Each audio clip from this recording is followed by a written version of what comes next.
तो यही बिहार की धरती है जिसमें आप रह के और आपको सपोर्ट के लोग भी मिल जाएंगे, आपको पुश करने वाले भी मिल जाएंगे, लेकिन हाँ उसके लिए काम करना पड़ेगा, आपकी अपनी चीज़ों को रखना पड़ेगा, उस डायरेक्शन में आपको मूव करना पड़ेगा। क्योंकि अगर आप उस डायरेक्शन में नहीं मूव करेंगे तो ना फॉर्म भर पाएंगे, ना फेलोशिप के लिए सोच पाएंगे। पहले तो मेंबर बना, उसके बाद कभी नहीं देखा, फिर फेलोशिप के लिए भी अप्लाई किया सकता है। मैंने अप्लाई किया और एक रेयरेस्ट फेलोशिप सर से कि सर ने विदेशों में भी काफी अच्छी उनको फेलोशिप मिला है। पहले जानना चाहेंगे सर से कि सर को कौन सा अवार्ड मिला है।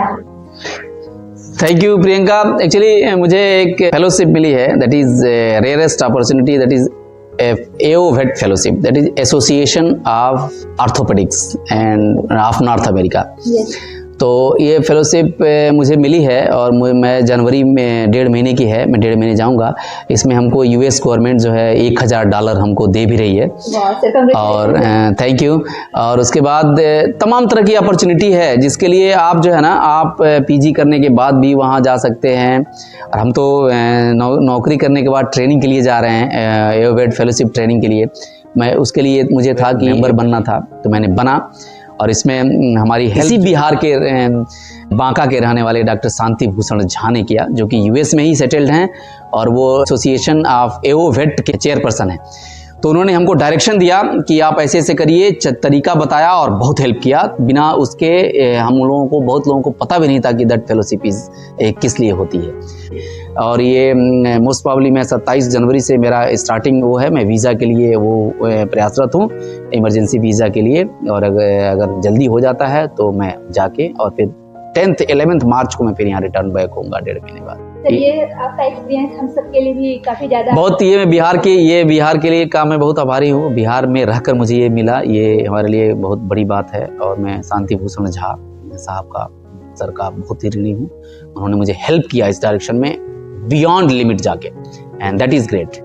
सर आप भी तो उसी तरह के हेल्पफुल है सर, कि हम लोगों को भी बियॉन्ड लिमिट, चाहे 12 बजे रात को कॉल आए, आप मॉर्निंग हो इवनिंग हो वो नहीं देखते हैं, आपने भी बिना किसी स्टूडेंट के लिए तैयार हुए हैं। तो सर आपको तो मिलना ही था, कर्म ऐसे अपॉर्चुनिटी मिल रहा है। Thank you. मैं तो उत्तर प्रदेश का रहने वाला हूँ, लेकिन बिहार में जो मुझे प्यार मिला है वो मुझे तो यूपी में कोई जानता ही नहीं है। जानते हैं लोग, लेकिन ये सब बिहार की मेरे स्टूडेंट से मुझे बहुत लाइक करते हैं। और चूंकि मैं बताया कि मैं 12 बजे भी रेडी क्यों नहीं रहूंगा, ये मेरा प्रोफेशन है, नोबल प्रोफेशन है। हम बताया कि हम किसी से नाराज नहीं हो सकते, हम ओनर की नाराजगी को सुन सकते हैं, लेकिन ओनर पे नाराज नहीं हो सकते, क्योंकि वो बेचारा खुद ही बहुत परेशान हो गया अपने पेट्स के साथ और अपने जानवरों के साथ हमारे साथ आता है। तो हम लोगों को नोबल रहते हुए इस नोबल प्रोफेशन में काम करना है, और इसी तरह से करेंगे तो हम लोग आगे बढ़ेंगे। Thank you so much sir. Thank you. करते हैं even in case of pyoderma, जो हम पायोडर्मा होता है, इस केस में सेफेलेक्सिन हम चलाते हैं। और सेफेलेक्सिन की मिनिमम डोज है 25 दिन से कम नहीं चलानी है, because it is deeply seated. जहां आपने 10 दिन दे के छोड़ा, it will develop resistance toward that particular antibiotics. It's similar cases, आपने बहुत बढ़िया केस का डिस्कशन किया, इंटरडिजिटल फ्रंकुलोसिस।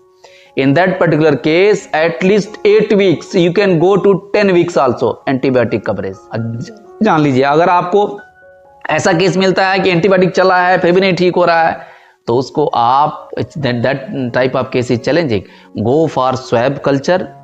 एंटीबायोटिक कहीं बढ़िया जगह कराइए, उनको बोलिए कि ये सैंपल जो है एंटीबायोटिक सेंसिटिविटी के लिए जाइए, और तब एंटीबायोटिक सेलेक्ट करके एंटीबायोटिक की कवरेज को ज़्यादा रखिए। कभी मैंने ऊटाइटिस का केस देखा, ऊटाइटिस के केस में मैंने जब कल्चर कराया, आपको बता दूं कि एमॉक्सिसिलिन क्लेवेलिनिक एसिड टॉक्सोमॉक्स जिस कंपोजिशन में होता है, क्लेबम, ह्यूमन का क्लेबम, एमॉक्सिसिलिन क्लेवेलिनिक एसिड का, that drug was resistant against that bacteria, E coli आया था उसमें। और आपको बता उसमें आया क्या था, sensitive ciprofloxacin, gentamicin, amikacin and other one is सेफिरक्सिम।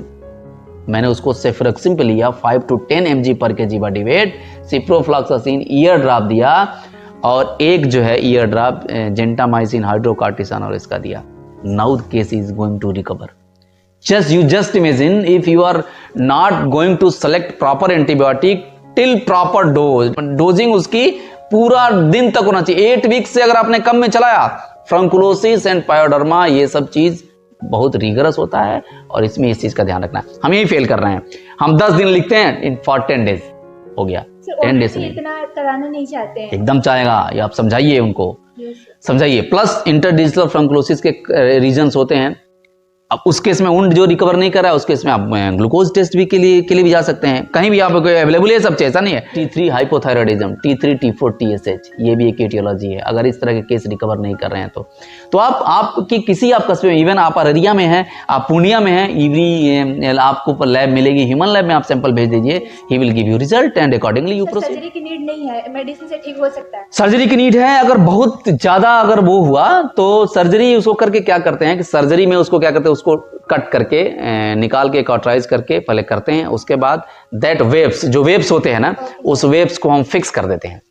Means उनके हम फिंगर को ना फिक्स कर दिए, वेव्स को फिक्स कर दिए, दैट इज, बट ये रेयर केस है। हमें लग रहा है अगर आप सेलेक्टिव एंटीबायोटिक शुरुआत में अगर बढ़िया ले लिए तो ठीक हो जाए। फोर्ड या टैक्सिन दोनों में से कोई एक सही रहेगा इसके लिए? हाँ, एमॉक्सिसिलिन, क्लेवेलोनिक एसिड, सेफेलेक्सिन इज गुड। सेफेलेक्सिन आप थर्ड जनरेशन, ज्यादा अच्छा रहेगा या टैबलेट? टैबलेट की भी डोजें रखिए। हाँ, एमॉक्सिसिलिन जब भी आप पायोडर्मा और इंटरडिजिटल फ्रंकुलोसिस के केस में अगर आप यूज कर रहे हैं, अगर एमॉक्सिसिलिन, क्लेवेलोनिक एसिड, तो इट डोज याद रखिए 13.5 mg पर kg बॉडी वेट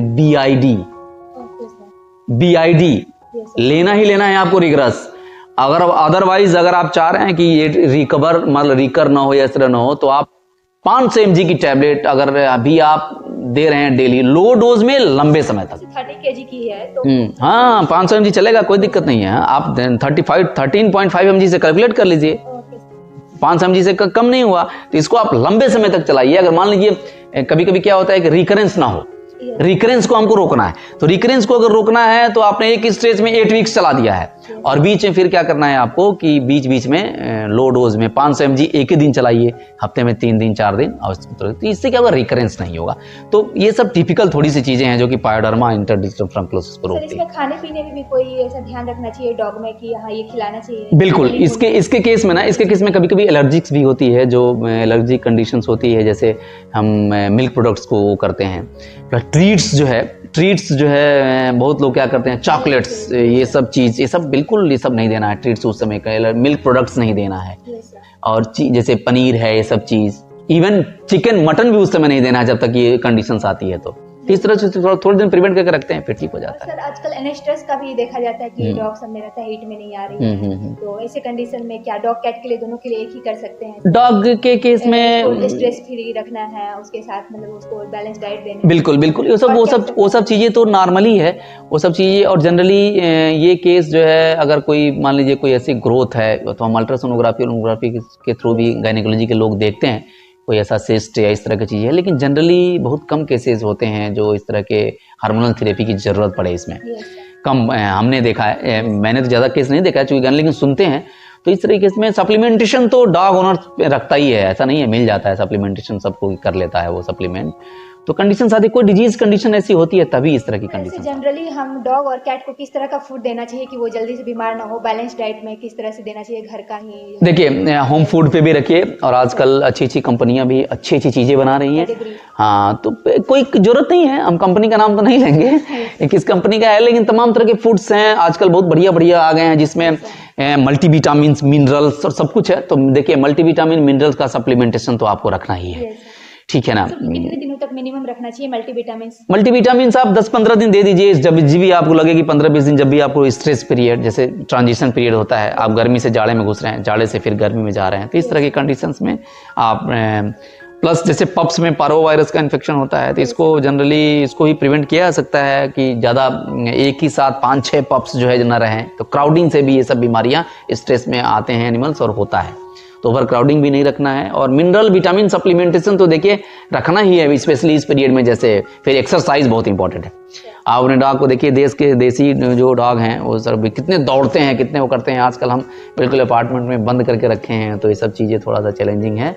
तो एक्सरसाइज भी उतनी ही इंपॉर्टेंट है डॉग के लिए जितने हमारे लिए। नेक्स्ट क्वेश्चन है कि डॉग में होम्योपैथी थेरेपी भी बहुत लोग यूज करते हैं, कि जैसे कोई लॉन्ग जो एंटीबायोटिक का यूज नहीं करना चाहते हैं कि नहीं हमें नहीं करना है, तो क्या होम्योपैथी यूज करना चाहिए कि लॉन्ग? देखिए, इसका तो यूज करते हैं लोग, और सुनता हूँ, मैं तो बहुत ज़्यादा यूज नहीं करता, क्योंकि मैं बेसिकली मैं इसका जानकार नहीं हूँ होम्योपैथी का, कि मैं होम्योपैथिक दवा वो करूँ। लेकिन कुछ लोग करते हैं और बताते हैं कि अच्छा रिजल्ट है। तो अब इस पर्व्यू में तो हमारे वेटनरी में भी होम्योपैथी का अगर कोई सुन आया है कहीं कहीं इसका शायद कुछ ऑप्शन आया है कि इसमें भी वो हो, तो इसके लिए तो प्रॉपर उसकी ज़रूरत है कि इफेक्टिव है कि नहीं है, लेकिन लोग कहते हैं ऐसा है, लेकिन मैं बहुत फ्रिक्वेंटली यूज नहीं करता हूँ। डॉग कैट में बाय मिस्टेक ऑनर जो है वैक्सीनेशन भूल जाते हैं, तो जैसे अगर नोवीवेक पप्पी डिपी का करवा लिया तो कह रहे हैं डिस्टेंपर और पार्वो से उसकी हेल्प मिल जाती है, उससे नहीं होगा। और लोगों को अवेयरनेस ही नहीं होता है कि कब उसका वैक्सीनेशन करवाना चाहिए नहीं करवाना चाहिए, बाद में आते हैं तो उनको पता चलता है। बाय द वे उसको पार्वो हो गया तो उसके रिकवर होने का क्या मतलब थोड़े से चांसेस कम होते हैं। वैक्सीनेटेड में अगर है तो थोड़ा सा चांसेस, इसमें भी चांसेस होते हैं। वैक्सीनेशन में भी कभी कभी चांसेस होता है। वैक्सीनेशन में ना, वैक्सीनेशन देखिए बेसिकली तो अगर वैक्सीनेशन की जो शुरुआत है वो 3 डोज होनी चाहिए। जैसे पहला डोज लगाया आपने, फिर 21 दिन बाद लगाया, फिर उसके 21 दिन बाद 2 बूस्टर।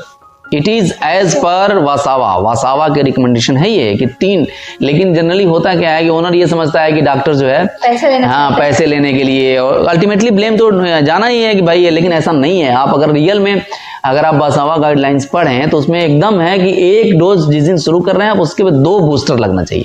तो प्रॉपर वैक्सीनेशन तो बेसिकली ये हुआ।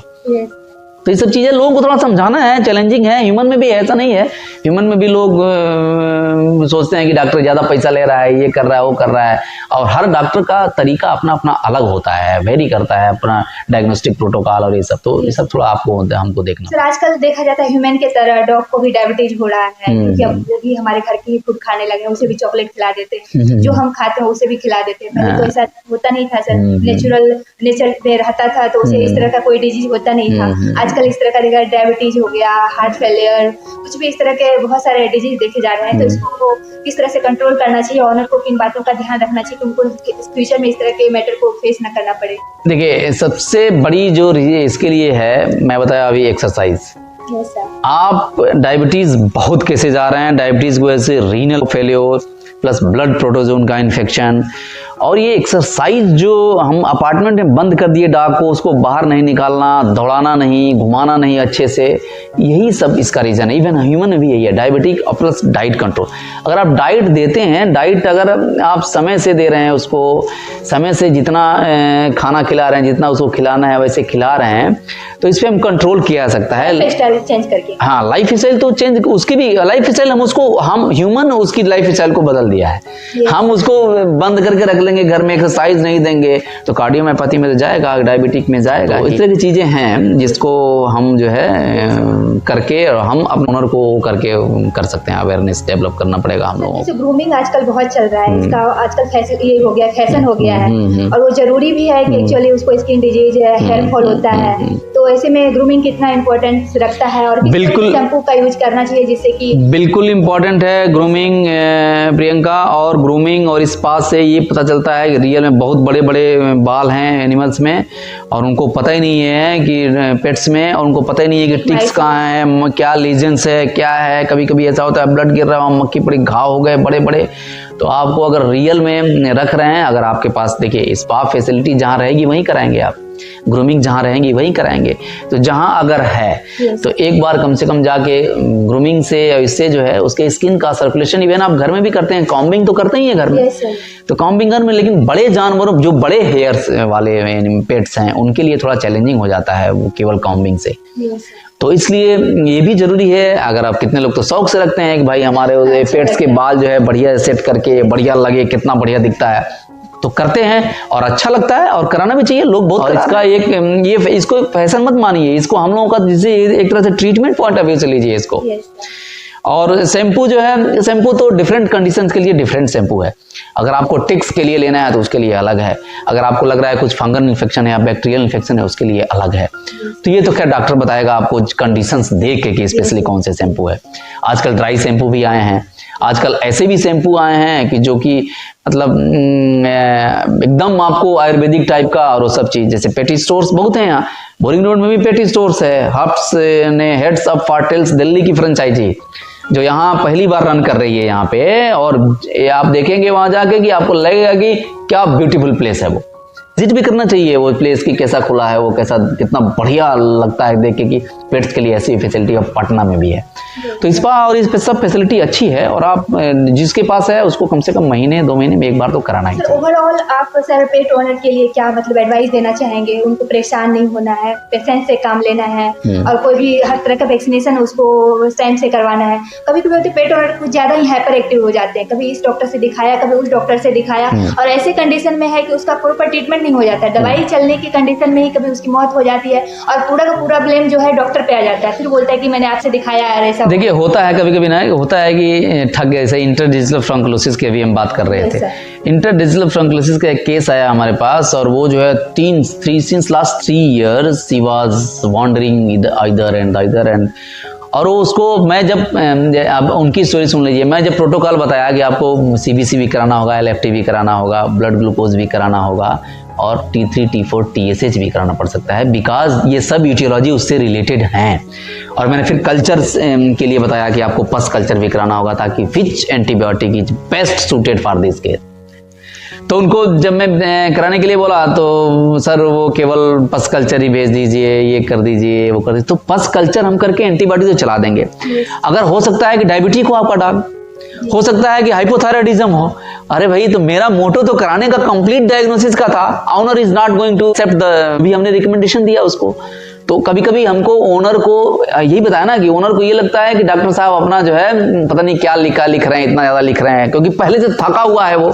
और मैंने किसी ने बताया होगा कि आप जाइए दिखाइए एक बार, तो दिखाया हमने।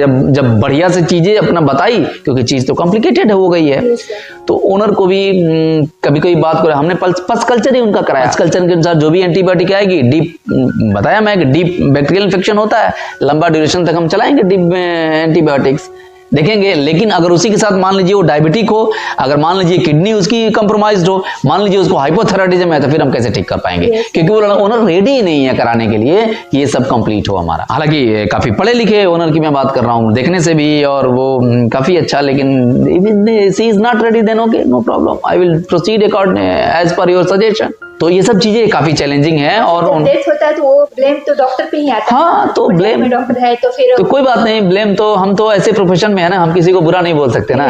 हमको कोई बुरा बोल देगा, लेकिन हम बुरा नहीं बोल सकते, हमको उसको प्रेम से ही बोलना है। और वो कुछ बोले, उसका ओनर है, उसका पेट्स है ना, उसको तो ये लगेगा कि डॉक्टर की गलती से। बेसिकली कोई डॉक्टर ये चाहता है, हर डॉक्टर तो चाहता है कि हम भगवान बन जाए, हम जैसे छुए जानों को ठीक हो जाए, उसका नेम फेम होगा ना, कौन जान डॉक्टर नहीं चाहेगा। लेकिन उसके बावजूद भी रामचंद्र जी को भी जब ये सब शिकायतें झेलनी पड़ी थी, तो हम लोग तो बहुत छोटी चीज हैं। ओनर की बातों को सुनना है, प्रेम से बोलना है, हम किसी को बुरा नहीं बोल सकते, क्योंकि हमारा प्रोफेशन बहुत नोबल प्रोफेशन है। हम किसी को बुरा बोलने के लिए नहीं बैठे हैं, हम सुनने के लिए बैठे हैं कि आप बताइए, और ओनर और एनिमल्स को ठीक करने के लिए बैठे हैं, क्योंकि एथिकल पॉइंट ऑफ व्यू से करना है हम लोग। Thank you so much sir, आज आपने बहुत ही इन्फॉर्मेटिव बातें हम सबको बताई, और हम सबके लिए बहुत ही ज़्यादा अवेयरनेस का काम है। और सबसे बड़ी बात है सर, आप स्टूडेंट के लिए और हम सब के लिए इतने ज़्यादा केयरिंग है सर। जो आपके स्टूडेंट हैं, जैसे हम जैसे स्टूडेंट, उनके लिए कोई एडवाइस देना चाहेंगे जो फील्ड में वर्क कर रहे हैं, कोई प्रॉब्लम में फंसते हैं, या उनको किस तरह से क्या करना चाहिए, क्या सावधानियाँ बरतनी चाहिए फील्ड कंडीशन में, जिससे कि उनका आगे का भी फ्यूचर सही रहे? बिल्कुल बिल्कुल, मैं अपने स्टूडेंट से यही कहना चाहूँगा कि don't remember the days of his college, जब आप वेटनरी कॉलेज में तो, बिकॉज उस समय मैं काफ़ी स्ट्रिक्ट रहता हूँ क्लास में, और उसमें इस तरह की चीज़ें नहीं सोचनी है। जब भी आपको ऐसा लगे कि कुछ ऐसी प्रॉब्लम है, हम इस डॉक्टर से कंसल्ट किए, वो नहीं हमारा फ़ोन उठाए, कोई बात नहीं, किसी की व्यवस्था होती है, आप हमारे ऊपर फ़ोन करिए, हमारा नंबर सबके पास मोस्टली है, आप लोग चाहेंगे तो बिल्कुल मिल सकता है। और हम लोग अगर मान लीजिए कोई गायनेकोलॉजी का भी केस है, अगर आपको गायनेकोलॉजी का कोई ना, तो हम लोग बैठते हैं साथ में, कभी कभी एक मैसेज कर दिया करिए, और वो सब चीज़ें हम उससे, आपको फ़ोन किए, आप मैसेज कर दिए, हम बात करा के उनसे, और सब तरह की प्रॉब्लम समस्या, आपको कोई मेडिसिन नहीं मिल रही है आपको इंटीरियर में, आप हमको बता दीजिए, हम कॉन्टैक्ट नंबर भेजेंगे, आपके यहाँ मेडिसिन पहुँचेगी। और किसी तरह आप लोग एकदम बोल्ड होके आप लोग ट्रीटमेंट करिए, और आप लोग कोई चैलेंज लेने के लिए वहाँ रेडी रहिए, हम लोग यहाँ से पूरा सपोर्ट करने के लिए तैयार हैं। हम लोग को बिहार में पशुपालन को और इस तरह के आप जब तक नहीं आगे वहाँ काम करेंगे, हम लोग सपोर्ट एकदम करने के लिए तैयार हैं, आप लोग करिए। लिए कहीं कोई डरने की बात नहीं है। स्ट्रिक्टनेस कॉलेज में होती है और आप हिचकिए मत हमसे कुछ पूछने के लिए, हम रेडी हैं आपको बताने के लिए। Thank you so much sir. पहले मुझे डर लगता था क्योंकि स्ट्रिक्टनेस कॉलेज के टाइम से मैंने देखा हुआ था, तो सर लगता था कि कैसे पूछे, पता नहीं सर डांटेंगे। नहीं बिल्कुल आप पूछ सकते हैं। Thank you so much sir, आपने इतना अच्छा मूल्य वक्त हम लोगों के साथ दिया और वो भी छुट्टी के दिन आके, और सबको एकदम मार्गदर्शन दिया है, इसके लिए मैं सर आपका हमेशा आभारी रहूंगी। Thank you so much. Thank you. इस तरह से मैंने आप सबको अपने जो यहाँ के सर्जरी के एक्सपर्ट हैं जीडी सिंह सर, उनसे मिलाया है। और हाँ, अगर आपके पास कुत्ते बिल्ली गाय भैंसों से मुर्गे रेबिट हैं, इनके हेल्थ टिप्स के लिए मेरे चैनल को लाइक करें, सब्सक्राइब करें, और साथ में अगर आपको कोई दिक्कत हो तो आप उसमें भी कमेंट बॉक्स में पूछ सकते हैं। और हमारे यहाँ जो हमारा बिहार वेटनरी कॉलेज है, बिहार एनिमल साइंस यूनिवर्सिटी, उसमें भी हमारे एक्सपर्ट हैं और बहुत ही सहयोगी। आपने देखा अभी हमने जीडी सर से बात किया और उन्होंने किस तरह से फ्रेंडली हम लोगों का हेल्प करने के लिए हर स्टेज पे खड़े हैं। मुझे बहुत ही प्राउड फील हो रहा है कि हम ऐसे प्रोफेसर और फैकल्टी मेंबर्स हमें मिला है, तो इसके लिए मैं गॉड को धन्यवाद करती हूँ और खुद को भाग्यशाली मानती हूँ। इसी तरह के वीडियो को देखने के लिए मेरे साथ बने रहे। वीडियो देखने के लिए धन्यवाद। Thank you so much. नमस्ते।